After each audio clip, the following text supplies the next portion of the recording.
Assalamualaikum warahmatullahi wabarakatuh. Perkenalkan, nama saya Salbia dari kelas 4B. Nah, di sini saya akan menjelaskan mengenai sistem pencernaan kelas 11. Pertama ada pengertian. Pencernaan makanan adalah proses perubahan makanan dari ukuran yang besar menjadi kecil. Proses pencernaan pada manusia terdiri dari dua jenis, yaitu pencernaan secara mekanik dan secara kimiawi. Proses pencernaan tersebut berlangsung di dalam saluran pencernaan atau organ-organ.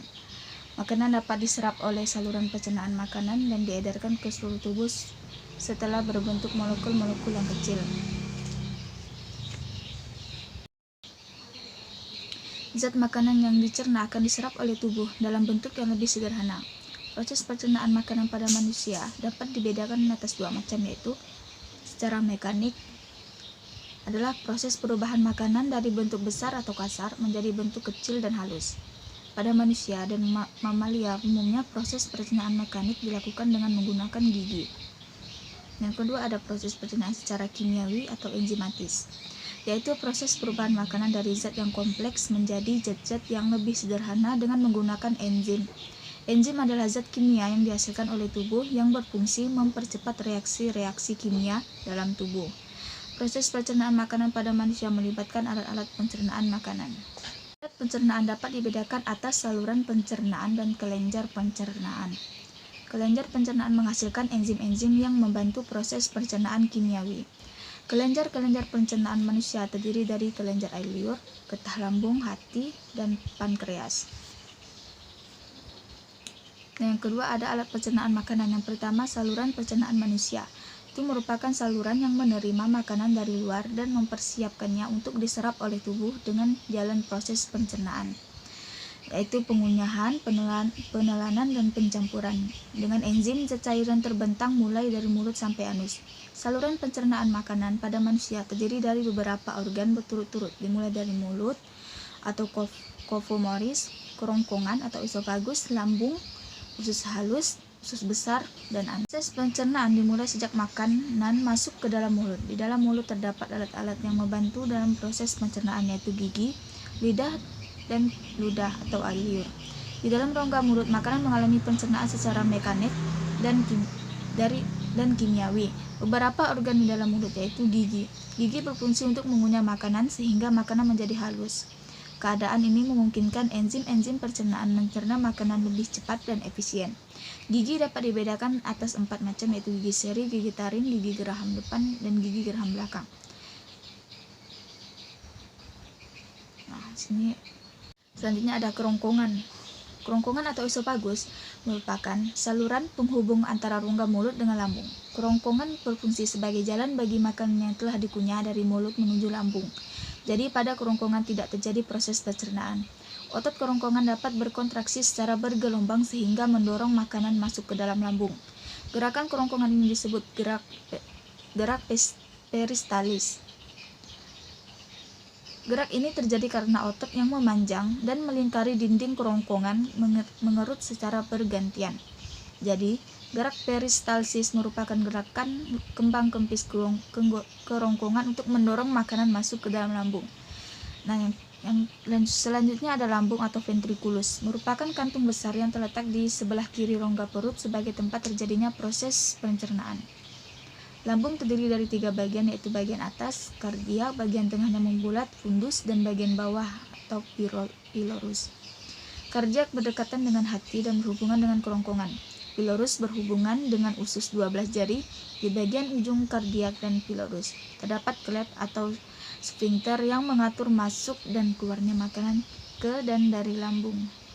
Ada usus halus. Usus halus atau intestinum merupakan tempat penyerapan sari makanan dan tempat terjadinya proses pencernaan yang paling panjang. Usus halus terdiri dari usus 12 jari atau duodenum, usus kosong, jejunum, dan usus penyerap atau ileum. Di dalam usus halus terjadi proses pencernaan kimiawi dengan melibatkan berbagai enzim pencernaan. Vitamin yang larut dalam lemak atau vitamin A, D, E, dan K diserap oleh usus halus dan diangkat melalui pembuluh getah bening. Selanjutnya, vitamin-vitamin tersebut masuk ke sistem peredaran darah. Selanjutnya ada usus besar. Makanan yang tidak dicerna di usus halus, misalnya selulosa bersama dengan lendir, akan menuju usus besar menjadi feses. Di dalam usus besar terdapat bakteri Escherichia coli. Bakteri ini membantu dalam proses pembusukan sisa makanan menjadi feses. Selain membusukkan sisa makanan, bakteri E. coli juga menghasilkan vitamin K. Vitamin K berperan penting dalam proses pembekuan darah. Sisa makanan dalam usus besar masuk banyak mengandung air. Karena tubuh memerlukan air, maka sebagian besar air diserap kembali ke usus besar. Penyerapan kembali air merupakan fungsi penting dari usus besar. Usus besar terdiri dari bagian yang naik, yaitu mulai dari usus buntu atau appendix, bagian mendatar, bagian menurun, dan berakhir pada anus. Selanjutnya ada anus, merupakan lubang tempat pembuangan feses dari tubuh. Sebelum dibuang lewat anus, feses ditampung terlebih dahulu pada bagian rektum. Apabila feses sudah siap dibuang, maka otot sphincter rektum mengatur pembukaan dan penutupan anus. Otot sphincter yang menyusun rektum ada dua, yaitu otot polos dan otot lurik. Jadi proses defekasi buang air besar dilakukan dengan sadar, yaitu dengan adanya kontraksi otot dinding perut yang diikuti dengan mengendurnya otot sphincter anus dan kontraksi kolon serta rektum. Akibatnya feses dapat terdorong keluar anus. Selanjutnya ada kelenjar pencernaan. Kelenjar pencernaan berperan untuk menghasilkan berbagai enzim pencernaan. Enzim-enzim yang dihasilkan oleh pencernaan ini dibutuhkan untuk membantu proses pencernaan makanan. Kelenjar pencernaan terdiri atas kelenjar ludah, pankreas, dan hati. Yang pertama ada kelenjar ludah. Ialah kelenjar pencernaan yang pertama kali mencerna makanan ketika makanan masuk ke dalam mulut. Yang kedua ada kelenjar lambung. Ialah kelenjar pencernaan yang menghasilkan enzim asam klorida, renin, pepsin. Enzim pada lambung dihasilkan oleh dinding lambung. Asam klorida dipengaruhi oleh hormon gastrin dan gerak refleks yang muncul ketika makanan masuk ke dalam lambung.